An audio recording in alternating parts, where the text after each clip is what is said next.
And we're on to part 6. So let's go. I think we're rolling. Let's just pull up tensor charts. This is something that I used a long time ago,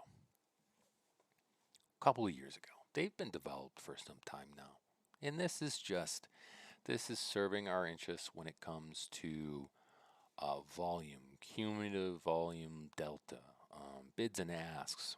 Where is the volume? Where is the session volume? Where's the visible volume?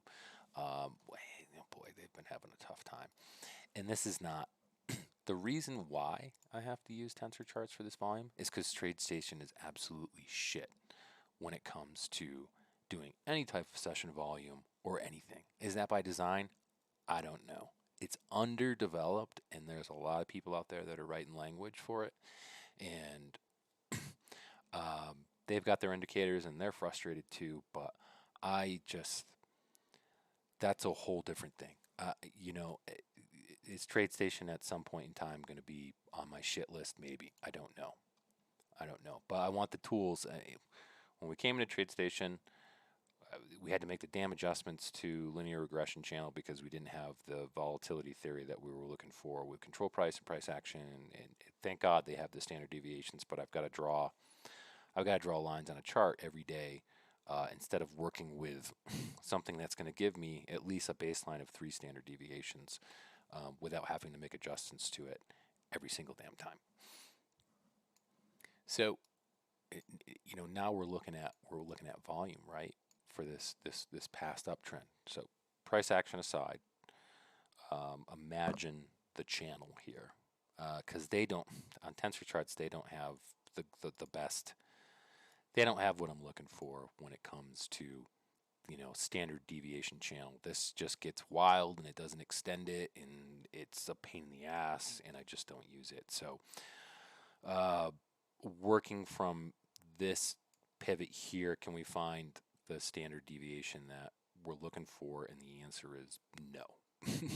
I would have to do the same thing here that I'm doing in TradeStation, which annoys the shit out of me, which is extend the lines up to find out exactly where our standard deviation is. Because if you just take this and draw it up here, you get a halfway decent control price, and maybe you get, obviously if it extended all the way out here, the 1.25 deviation is not, maybe this is showing 3.25 standard deviations. I couldn't tell you because I can't make any adjustments on this, so I just don't know.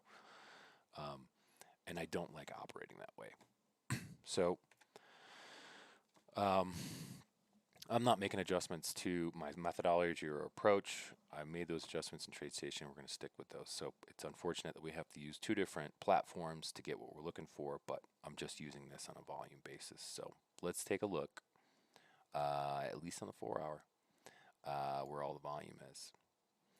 A really complicated area, at least in the visible range, which I don't like to use all the time. I'd like to know what's immediately going on in this market right now.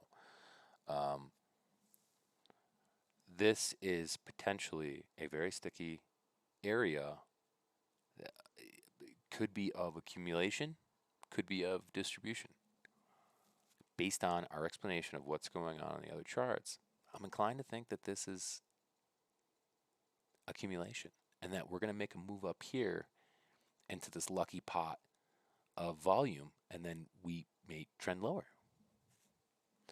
So we're hanging around here in this volume area. It does this look like accumulation. So looking at the past 2 sessions, is it shorts closing? Is it market makers accumulating? Because now the market is tilting to the downside. It's looking for buyers, right? Well, if we turn, obviously, if we make a turn here, the market's selling off, we're looking for buyers. The market needs buyers. Who is accumulating in here? And in this volume area, what is going on with the bins here? Can we get a 150? Yeah. The higher the number, the more accurate it is. So looking at just this area, visible range, And we can even slap on a fixed in here, right?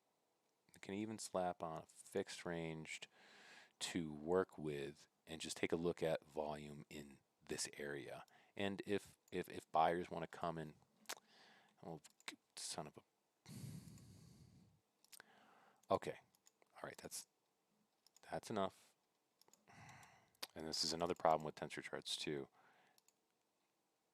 It's a fucking pain in the ass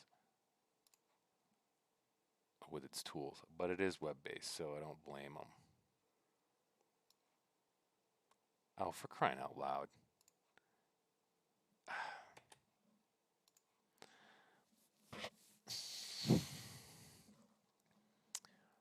This is that shit, man. This is that shit. I can't believe a seasoned platform like TradeStation doesn't have volume stuff. I mean, that's another thing. Let's get fixed range. Let's see if we can just get some fucking volume in this area. Thank God. Here we go. So yeah, this could look like an area of accumulation. Looks like buyers are gaining control, and there's more volume in here. There's a hell of a lot more volume in this area going on right now than in any of the other areas. And how much? We talking millions here? So we've got the delta here. Let's look at the values. About right in this area, between these 2, 3, oh gosh, I mean, we're well over 1 million contracts, right? Have been traded.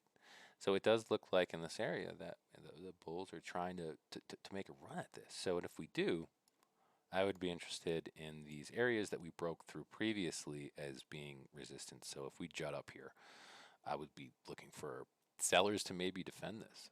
But we're going to watch the charts. So I got to wrap this up. There's a couple of things I need to get done tonight.